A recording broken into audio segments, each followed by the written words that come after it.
Thomas and Skarloey's big day out. It was a beautiful bright summer on the island of Sodor. Thomas the tank engine was taking passengers to the seaside. In the summer holidays, Thomas went there nearly every day. One morning, the Fat Controller came to see Thomas. "I have an important special for you," he said. "I need you to take some steel pipes to the wharf." Thomas was delighted. There were lots of sights to see on the way to the wharf. First, Thomas passed the Scottish castle. Next, he went through Shen Valley.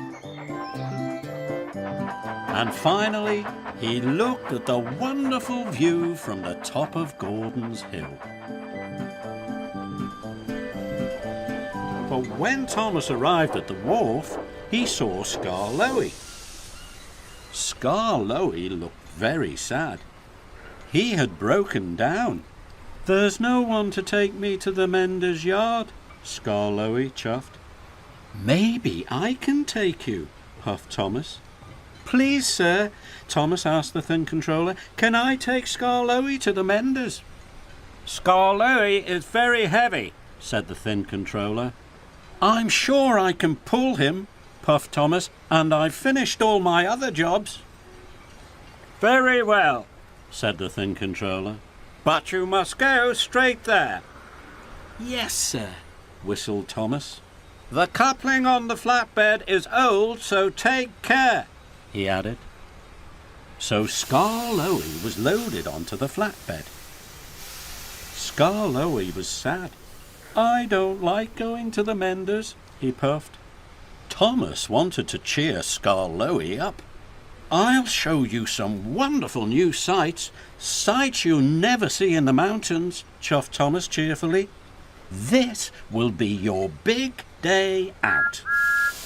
And Thomas puffed away, pulling his friend carefully behind him.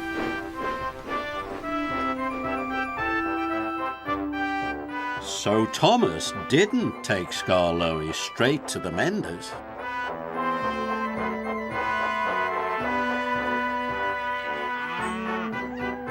He puffed through the farms and forests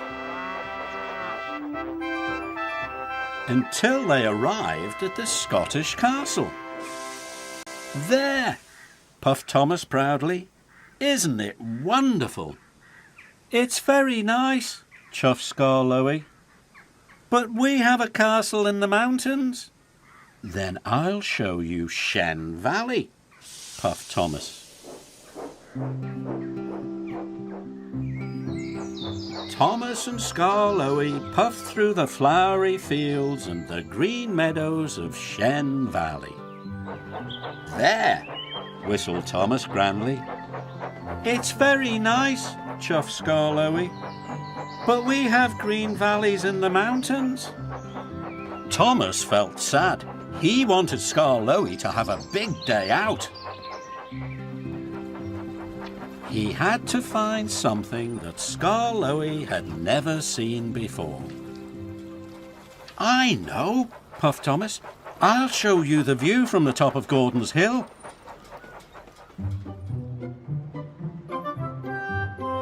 So Thomas huffed and puffed up Gordon's Hill.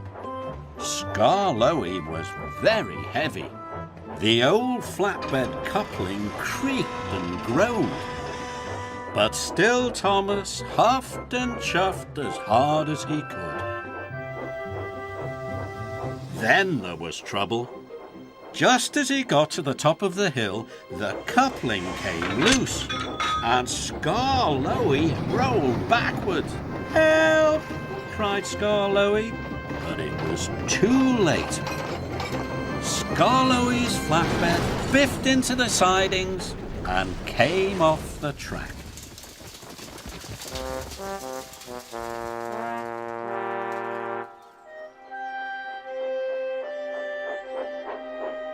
"Oh no," moaned Thomas. The thing controller told me to go straight to the mender's yard, but I wanted to give you a big day out. Now look what's happened." Thomas was very unhappy. So Thomas's driver coupled him up again to the flatbed. Thomas pulled Skarloey and the flatbed carefully back onto the tracks, and they set off for the mender's yard. Thomas didn't try to show Skarloey any more sights. He puffed as fast as he could to do his job.